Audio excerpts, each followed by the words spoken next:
Hello दोस्तों, आपका स्वागत है हमारे channel R N motivational magic पे। आज मैं आपको गौतम बुद्ध की एक ऐसी बात बताने जा रही हूँ। ये बात कुछ लोग जानते होंगे और कुछ लोग नहीं। पौराणिक कथाओं में कहा जाता है कि गौतम बुद्ध के सिर पर बने हुए जो बाल हैं, असल में वो बाल नहीं है बल्कि घोंगे हैं। और ऐसा क्यों कहा जाता है वो मैं आज आपको बताने जा रही हूँ। बौद्ध धर्म विश्व के सबसे प्राचीन और सबसे प्रचलित धर्मों में से एक है।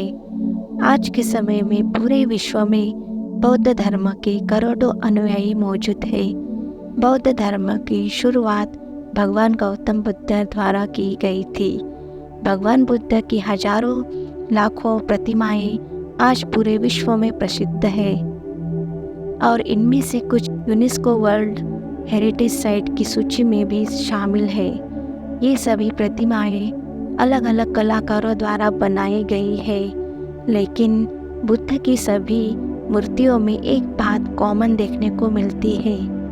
कॉमन चीज है उनके बाल।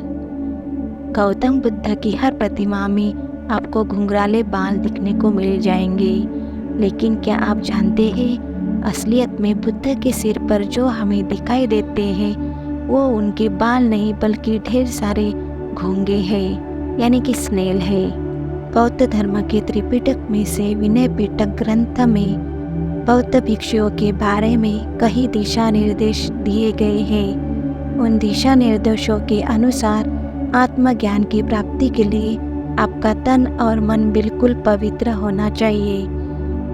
अपने तन की पवित्रता के लिए ही बौद्ध भिक्षु अपने सिर का मुंडन करा लेते हैं। कहा जाता है कि सिद्धार्थ गौतम ने भी राज्य का त्याग करते समय अपना मुंडन करा लिया था। इस बात से साफ जाहिर होता है कि गौतम बुद्ध भी आज के भिक्षुओं की तरह ही गंजे हुआ करते थे और आज के समय में जो उनकी मूर्तियों के सिर पर आकृति बनाई जाती है वे उनके बाल नहीं है। पौराणिक कथाओं के अनुसार एक समय गौतम बुद्ध पेड़ के नीचे बैठकर ध्यान मग्न थे। वे अपनी साधना में इतने ज़्यादा लीन हो गए थे कि उन्हें बाहरी दुनिया के बारे में कोई सुध बुध नहीं रही। उस दौरान गर्मी का मौसम था और सूरज ठीक उनके सिर पर मौजूद था। जिस समय वे कड़ी तपस्या में मग्न थे उसी दौरान एक घोंगा उनके पास से गुजर रहा था। भगवान बुद्ध के प्रताप को देखकर घोंगा वहीं रुक गया और सोचने लगा, इतनी गर्मी में ये किस प्रकार साधना में लीन है। इनके सिर पर तो बाल भी नहीं है। ऐसे में इन महात्मा को अधिक गर्मी लग रही होगी। यह बात विचार करते हुए घोंगा गौतम बुद्ध के शरीर पर रेंगता हुए उनके सिर पर पहुंच गया। उसने सोचा, अगर मैं उनके सिर पर रहूंगा तो उन्हें गर्मी का एहसास कम होगा।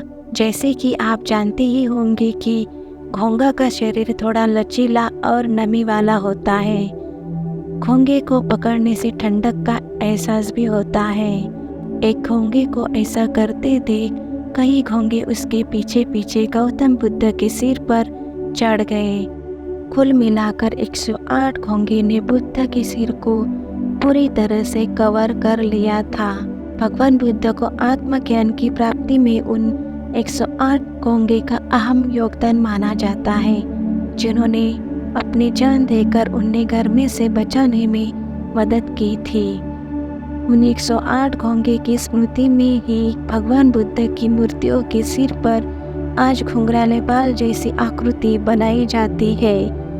वहीं कुछ लोग इस कहानी को सत्य नहीं मानते। उनके अनुसार भगवान बुद्ध की मूर्तियों के ऊपर वास्तव में बाल ही बने हैं। वन में विहार करते समय गौतम बुद्ध के बाल बढ़ गए थे और उन्हीं बालों के साथ वे तपस्या करने लग गए थे। तपस्या करने के दौरान अधिक गर्मी से उनके सिर के बाल जल गए और वे घुंघराले आकार के हो गए। आज भी विश्व के कई गर्म इलाकों में लोगों के बाल जलकर घुंघराले हो जाते हैं। इसी आधार पर भगवान बुद्ध के बाल घुंघराले बनाए जाते हैं। गौतम बुद्ध के बारे में ये जानकारी अगर अच्छी लगी तो हमारे चैनल RN मोटिवेशनल मैजिक को लाइक सब्सक्राइब जरूर कीजिए। धन्यवाद।